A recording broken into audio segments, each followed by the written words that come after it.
കർത്താവിൽ പ്രിയപ്പെട്ട ദൈവമക്കളെ, ഒരുപാട് സ്നേഹമാണ് യേശുവിന് നമ്മളോട്. നമ്മൾ ഏതൊരു സാഹചര്യത്തിലാണേലും ഒട്ടും മടുപ്പോ വിദ്വേഷമോ വെറുപ്പോ ഒന്നും കൂടാതെ കർത്താവിന് നമ്മളെ സ്നേഹിക്കാൻ കഴിയുന്നു എന്നത് ഒരു അത്ഭുതമാണ്. അതുകൊണ്ടാണ് യേശുവിൻ്റെ സ്നേഹം മാത്രം അത്ഭുതകരമായിരിക്കുന്നത്. ഇന്നത്തെ ഈ ഒരു ദൈവശബ്ദത്തിലേക്ക്, ഈ പ്രവചന ദൂതിലേക്ക് ഞാൻ നിങ്ങളെ വിളിക്കട്ടെ. എല്ലാവർക്കും സ്നേഹവന്ദനം.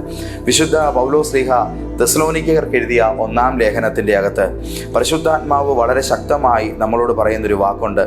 അതിൻ്റെ 4-ാമത്തെ വചനമാണ്. 1-ാം അധ്യായത്തിൻ്റെ 4-ാമത്തെ വചനം. ദൈവത്താൽ സ്നേഹിക്കപ്പെട്ട സഹോദരന്മാരെ, നിങ്ങളുടെ തിരഞ്ഞെടുപ്പിനെ അറിയുന്നുവല്ലോ. ഇങ്ങനെ പറയുന്നത്, ദൈവത്താൽ സ്നേഹിക്കപ്പെട്ട സഹോദരന്മാരെ, നിങ്ങളുടെ തിരഞ്ഞെടുപ്പിനെ അറിയുന്നുവല്ലോ. ദൈവം സത്യത്തിൽ എന്തിനാണ് നമ്മളെ തിരഞ്ഞെടുത്തത്? എനിക്കത് അന്നും ഇന്നും പറയാൻ ഏറ്റവും ഇഷ്ടമുള്ള ഒരു ഉത്തരം, കർത്താവിന് നമ്മളെ സ്നേഹിച്ചുകൊണ്ടിരിക്കാൻ വേണ്ടിയാണ്. നമ്മുടെ ലൈഫിൻ്റെ ഏറ്റവും പ്രഥമമായ ലക്ഷ്യവും അതാണ്. നമ്മൾ യേശുവിനെ സ്നേഹിച്ചുകൊണ്ടിരിക്കുക. അങ്ങോട്ടും ഇങ്ങോട്ടും സ്നേഹം പങ്കുവെക്കണമെന്നുള്ള ഒറ്റ കാരണത്താൽ, ഒറ്റ ആഗ്രഹത്താൽ ദൈവം കാട്ടിക്കൂട്ടിയ പ്രവൃത്തികളാൽ നിറഞ്ഞിരിക്കുകയാണ് ബൈബിൾ. യേശുവിൻ്റെ ക്രൂശിലെ സഹനവും സമർപ്പണവും ത്യാഗവുമെല്ലാം ആ സ്നേഹത്തിൻ്റെ പാരമ്യതയാണ്. ഇത് പറയുമ്പോൾ നിങ്ങൾക്കൊരു അതിനോട് യോജിക്കാൻ വയ്യാത്തൊരു മനോഭാവം കാണും. പക്ഷെ ബൈബിൾ ഒരു ഉത്തരം പറയുന്നുണ്ട്.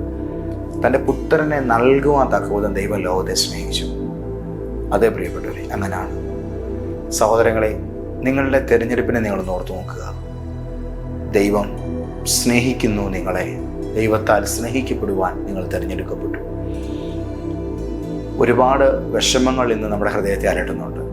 അതിലേറ്റവും കൂടുതൽ നമ്മൾ വേദനിക്കുന്നത് നമ്മൾ സ്നേഹിച്ചവരിൽ നിന്ന് നമുക്ക് കിട്ടുന്ന തിക്താനുഭവങ്ങളുടെ പേരിലാണ്. ശത്രുക്കളുടെ പേരിൽ കിട്ടുന്ന അടികൾ നമ്മൾ സഹിക്കും, എന്നെ നമ്മളും തിരിച്ചു തല്ലും. പക്ഷേ ഏറ്റവും നെഞ്ചോട് ചേർത്ത് വെച്ചവരിൽ നിന്ന് കിട്ടുന്ന തിക്താനുഭവങ്ങളുടെ മുമ്പിൽ ആരും പതറിപ്പോകും. ഞാൻ അങ്ങനെ കരുതിയിരുന്നില്ല, ഞാൻ ഒരിക്കലും അങ്ങനെ പ്രതീക്ഷിച്ചിരുന്നില്ല, ഇങ്ങനെയൊക്കെ നമ്മൾ പദം പറഞ്ഞ് കരയും. ഇനി ഞാൻ അങ്ങനെ ആയിരിക്കത്തില്ല, ഞാൻ പുതിയ തീരുമാനങ്ങൾ എടുക്കും എന്നൊക്കെയുള്ള രീതിയിൽ ഉറച്ച നിലപാടുകളിലേക്ക്, തീരുമാനങ്ങളിലേക്കൊക്കെ നമ്മൾ പോകും. പിന്നെയും പഴയപടി തന്നെ അടുത്ത സ്നേഹബന്ധത്തിനകത്ത് നമ്മൾ പിന്നെയും മുറിവേൽപ്പിക്കപ്പെടും. എന്തുകൊണ്ടാണ് ഇങ്ങനെ സംഭവിക്കുന്നത്? അതിനൊറ്റ കാരണമേ ഉള്ളൂ. നമ്മൾ മിടുക്ക് കുറഞ്ഞവരായതുകൊണ്ടല്ല, നൈർമല്യം ഏറെയുള്ള ഹൃദയാവസ്ഥ കൊണ്ട്, ഉള്ളു തുറന്ന് സ്നേഹിക്കാൻ നമുക്കറിയാവുന്നത് കൊണ്ടാണ് നമ്മൾ കൂടുതൽ ചീറ്റ് ചെയ്യപ്പെടുന്നത്, കൂടുതൽ നമ്മൾ വഞ്ചിക്കപ്പെട്ടത്. അതുകൊണ്ട് അതൊരു പരാതിയായി കാണണ്ട. നിങ്ങൾ നിങ്ങളുടെ ഉത്തരവാദിത്വം ചെയ്തു. പക്ഷേ എവിടെയൊക്കെയോ ത്യജിക്കപ്പെട്ടു പോയെങ്കിൽ സ്നേഹമായൊരു കർത്താവ് നിങ്ങളോട് പറയുന്നു, നമുക്കിനിയും ഈശ്വരനാൾ സ്നേഹിക്കാം. തീർന്നു പോകാത്ത സ്നേഹം നമുക്ക് തമ്മിൽ പങ്കുവെക്കാം. ദൈവത്താൽ സ്നേഹിക്കപ്പെടാൻ ഞാൻ വിളിക്കപ്പെട്ടിരിക്കുന്നു. സത്യത്തിൽ എന്താണ് പ്രാർത്ഥന? ദൈവമേ, എൻ്റെ ആവശ്യങ്ങൾ തരണേ. കർത്താവ്, എൻ്റെ ആ കാര്യങ്ങൾ നടത്തണേ. എനിക്ക് വേണ്ടി ഇത് ചെയ്തു തരണേ. യേശുവേ, ഞാൻ ബുദ്ധിമുട്ടിലാണ്. ദൈവമേ, എൻ്റെ ആ കാര്യത്തിൽ പ്രവർത്തിക്കണം. ഇതൊക്കെ ഒരു പ്രാർത്ഥന തന്നെയാണ്. പക്ഷേ അതിലെല്ലാം ഉപരിയായി ലോകത്തിലെ ഏറ്റവും ബ്യൂട്ടിഫുൾ ആയിരിക്കുന്ന ഒരു പ്രാർത്ഥനയുടെ ഹൃദയം എന്താണെന്ന് ചോദിച്ചാൽ, കർത്താവെ, ഞാൻ അങ്ങേ എന്തിനെന്നറിയുന്നില്ല, പക്ഷേ ഞാൻ അങ്ങേ അറിയാതെ സ്നേഹിച്ചു പോകുന്നു എന്നുള്ളതാണ്. കാരണം ഒരു പ്രത്യേകിച്ച് റീസൺ അതിനകത്ത് പറയാനില്ല. യേശു ക്രൂശിൽ മരിച്ചു, അതൊരു യാഥാർത്ഥ്യമാണ്. ദൈവം നമ്മളെ സ്നേഹിക്കുന്നു, അതൊരു യാഥാർത്ഥ്യമാണ്. എത്രയോ പേർ അതിനെ ഉൾക്കൊള്ളാതെ പോകുന്നു, ഉൾക്കൊണ്ടിട്ടും എത്രയോ പേർ അതിൻ്റെ മൂല്യം കണക്കാക്കാതെ പോകുന്നു. പക്ഷെ അതിൻ്റെയൊക്കെ നടുവിൽ ഒരുപാട് പരാധീനതകളും വീഴ്ചകളുമൊക്കെ ഉണ്ടായിട്ടും എനിക്ക് എൻ്റെ ഹൃദയം നിന്നിൽ നിന്നും അടർത്തി മാറ്റാൻ കഴിയാത്ത വിധം എൻ്റെ പാപങ്ങളെക്കുറിച്ച് ഞാൻ ബോധവാനായിരിക്കുമ്പോഴും നിൻ്റെ സ്നേഹത്തിൽ എനിക്ക് നല്ല അനുഭവമുണ്ട് കർത്താവേ. ഞാൻ അത്രത്തോളം അങ്ങയെ സ്നേഹിക്കുന്നുണ്ട് യേശുവേ.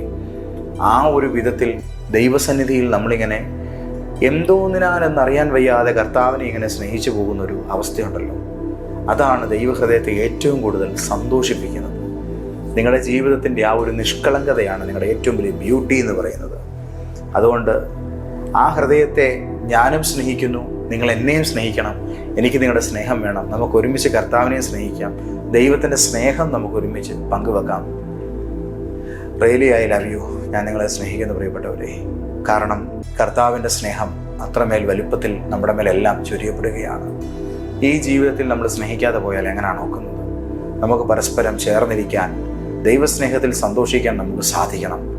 നമ്മുടെയൊക്കെ ഇടങ്ങളെ അകലങ്ങളാക്കി തീർക്കുന്ന എല്ലാം മാറ്റിവെച്ചിട്ട് ഹൃദയത്തിൻ്റെ ആ ഒരു നൈർമല്യതയിൽ നൂലിഴകൾ ചേർത്തുണ്ടാക്കുന്ന ഒരു സ്നേഹത്തിൻ്റെ പുതിയ വസ്ത്രം നമുക്ക് മെനയണം. യേശുവിൻ്റെ പ്രിയപ്പെട്ട അമ്മ നെയ്തെടുത്ത അങ്കി പോലെ. ആ അങ്കി യേശുവിൻ്റെ ക്രൂശീകരണ വേളയിൽ പടയാളികൾക്ക് 4 വീതം വെക്കണമെന്നൊക്കെ ആഗ്രഹം ഉണ്ടായിരുന്നെങ്കിലും കഴിഞ്ഞില്ല. കാരണം അത് തുന്നിച്ചേർത്തതല്ല, നെയ്തെടുത്തതാണ്. സ്നേഹബന്ധങ്ങളുടെ ഇഴയെടുപ്പങ്ങൾ കൊണ്ട് നെയ്തെടുക്കപ്പെടുന്ന ചില പ്രത്യേക വസ്ത്രങ്ങൾ കർത്താവിന് സമ്മാനിക്കണമെന്നുണ്ടെങ്കിൽ നമ്മൾ പരസ്പരം സ്നേഹത്തിൻ്റെ നൂലിഴകൾ പോലെ ഒന്നുചേർന്നാൽ മാത്രമേ സാധിക്കുകയുള്ളൂ. അതിൽ വലിപ്പച്ചെറുപ്പങ്ങളില്ലാതെ, സാഹചര്യങ്ങൾക്കകത്തുള്ള മറ്റ് കാര്യങ്ങളൊന്നും ബാധകമാകാതെ നമുക്ക് പരസ്പരം ഉള്ളു തുറന്നെടുക്കാൻ കഴിയുന്നൊരു സാഹചര്യം ഉണ്ടാകട്ടെ. നമ്മുടെ എല്ലാം ബന്ധങ്ങളിൽ അതുണ്ടാകട്ടെ, നമ്മുടെയൊക്കെ സൗഹൃദങ്ങളിൽ അതുണ്ടാകട്ടെ, നിങ്ങളുടെ കുടുംബ ജീവിതത്തിൽ അത് വെളിപ്പെടുമാറാകട്ടെ, നമ്മുടെ സഭയിൽ അതുണ്ടാകട്ടെ, സൊസൈറ്റിയിൽ, നമ്മുടെ അയൽക്കാരിൽ നമുക്കതുണ്ടാകട്ടെ. നിന്നെപ്പോലെ തന്നെ എൻ്റെ അയൽക്കാരനെ സ്നേഹിക്കുമെന്ന് യേശു പറയുമ്പോൾ അതൊക്കെ ഒരു സ്നേഹത്തിൻ്റെ പങ്കുവെക്കലാണല്ലോ അവിടെ ഉള്ളത്. ഇന്ന് നമ്മൾ ദൈവത്താൽ സ്നേഹിക്കപ്പെടുന്നു എന്നുള്ളതായ യാഥാർത്ഥ്യം, എന്നെ കർത്താവിന് ഇഷ്ടമാണ് എന്നുള്ള അറിവ്, അതൊരു ഭയങ്കരമായ ഊർജ്ജസ്വലതയാണ് ജീവിതത്തിൽ പകരുന്നത്. കർത്താവ് എന്നെ ഒരു ക്രൂര മനോഭാവത്തോടല്ല, സ്നേഹഹൃദയത്തോടു കൂടിയാണ് നോക്കുന്നത്. ഞാൻ കുറേ നാളുകൾക്ക് പുറകിൽ ഹാർവസ്റ്റ് TV എന്ന് പറയുന്ന ടെലിവിഷൻ ചാനലിൽ കർത്താവിൻ്റെ വചനം സംസാരിക്കുന്നുണ്ടായിരുന്നു. ഒരു ദിവസം ദൈവവചനം സംസാരിച്ച് വരവേ പെട്ടെന്ന് കർത്താവിന് ആത്മാവ് എനിക്കൊരു വാക്ക് പറഞ്ഞു. ഞാൻ ആ വാക്ക് അതുപോലെ തന്നെ വിളിച്ചു പറഞ്ഞു. അതെങ്ങനെയാണ്? ദൈവത്തിന്, നീ ആരായാലും ദൈവത്തിന് നിന്നെ തൻ്റെ കുഞ്ഞെന്ന നിലവാരത്തിൽ നിന്നൊട്ടും ചെറുതായി കാണാൻ കഴിയില്ല എന്നുള്ളതാണ്. അപ്പോൾ ആ ഒരു വാക്ക് ഒരു മനുഷ്യൻ്റെ ഹൃദയത്തെ വല്ലാതെ പിടിച്ചുലച്ചു. അയാൾ കുറേ മണിക്കൂറുകൾ അത് കേട്ടിരുന്ന് കരഞ്ഞു. വാവിട്ട് നിലവിളിച്ചുകൊണ്ട് അയാൾ എന്നോട് പറഞ്ഞു, ഞാൻ എൻ്റെ ജീവിതത്തിൽ ഏറ്റവും കൂടുതൽ വെറുക്കപ്പെട്ടു പോയ ഒരു ദിവസമായിരുന്നു പാസ്റ്റർ ഇത്. പക്ഷേ ആ നേരത്തെ എൻ്റെ ജീവിതത്തിൽ എനിക്ക് ആകെ നിരാശയും എന്നോട് തന്നെ വെറുപ്പുമൊക്കെ തോന്നിയപ്പോഴാണ് ആ വാക്കെൻ്റെ ഹൃദയത്തെ തൊട്ടത്. എനിക്കതിന് ശേഷം ദൈവസ്നേഹത്താൽ എൻ്റെ കരച്ചിലടക്കാൻ കഴിയുന്നില്ല, എനിക്കൂടി ഒന്ന് പ്രാർത്ഥിക്കുമോ എന്ന് ചോദിച്ച് അദ്ദേഹം എന്നെ വിളിച്ചത് ഞാൻ ഓർക്കുന്നു. ചില വർഷങ്ങൾക്ക് പുറകിലാണ്. ഇന്ന് എന്നോട് കേൾക്കുന്ന ഓരോരുത്തരോടും ഞാൻ പറയുന്നു, ദൈവത്തിന് നിങ്ങളോട് സ്നേഹമാണ്. സ്നേഹിച്ചുകൊണ്ടേ ഇരിക്കാൻ കർത്താവ് നമ്മെ വിളിക്കുന്നു. ഒരുപാട് ഇന്നത്തെ ദിവസം ദൈവം നിങ്ങളെ അനുഗ്രഹിക്കട്ടെ. ബന്ധങ്ങൾ സുദൃഢമാകട്ടെ, ജീവിതം ഏറ്റവും മനോഹരമായി തീരട്ടെ. യേശു നമ്മുടെ സൗന്ദര്യമാകട്ടെ. ഞങ്ങളുടെ കർത്താവേ, സ്വർഗീയ പിതാവേ, ഏറ്റവും നല്ലതിലേക്ക് ഞങ്ങളെ വിളിച്ച് ഏറ്റവും ആഴമായി ഞങ്ങളെ സ്നേഹിക്കുന്ന ദൈവസ്നേഹത്തിന് ഞങ്ങൾ നന്ദി പറഞ്ഞ് പ്രാർത്ഥിക്കുന്നു. ഇന്ന് വാക്കുകളെ കേട്ട ഓരോ ദൈവമക്കളെയും ധാരാളമായി അനുഗ്രഹിക്കണം. പ്രാർത്ഥിച്ച എല്ലാവരെയും യേശുവയുടെ കരത്തിലേക്ക് സമർപ്പിക്കുന്നു. ഈ രാത്രി ഇവരുടെ ജീവിതത്തിൽ ഏറ്റവും അനുഗ്രഹമായി തീരട്ടെ. ആമേൻ, ആമേൻ, ആമേൻ. ഒരു സന്തോഷകരമായ അറിയിപ്പ് പറയട്ടെ. നാളെയും നാളെ കഴിഞ്ഞും മറ്റന്നാളും 3 ദിവസം ഫാസ്റ്റ് ലൈഫ് ചേഞ്ചിങ് സീസൺ 7 എന്ന് പറയുന്ന അനുഗ്രഹിക്കപ്പെട്ട ശുശ്രൂഷ നമ്മുടെ ചർച്ചിൽ നടക്കുകയാണ്. കോട്ടയത്ത് ലൈഫ് ചേഞ്ചർ പ്രോഫറ്റിക് ചർച്ചിൽ നിങ്ങൾ വരണം. വലിയ സന്തോഷങ്ങൾ പ്രാപിപ്പാൻ നമുക്ക് ഒത്തുകൂടാം. നിങ്ങളുടെ പ്രാർത്ഥനാ വിഷയങ്ങൾ തന്നാൽ ഞങ്ങളെ വേണ്ടി പ്രാർത്ഥിക്കാം. നേരിൽ വരാൻ കഴിയാത്ത എല്ലാവരും ലൈവിൽ അതിനകത്ത് ജോയിൻ ചെയ്യണം. കർത്താവ് ഒരുപാട് അനുഗ്രഹിക്കട്ടെ. പിതാവാൻ ദൈവത്തിൻ്റെ സ്നേഹവും യേശു മഹാരാജാവിൻ്റെ കൃപയും പരിശുദ്ധ റൂഹായുടെ കൂട്ടായ്മയും നിങ്ങളോട് കൂടെ ഉണ്ടായിരിക്കട്ടെ. ആമേൻ.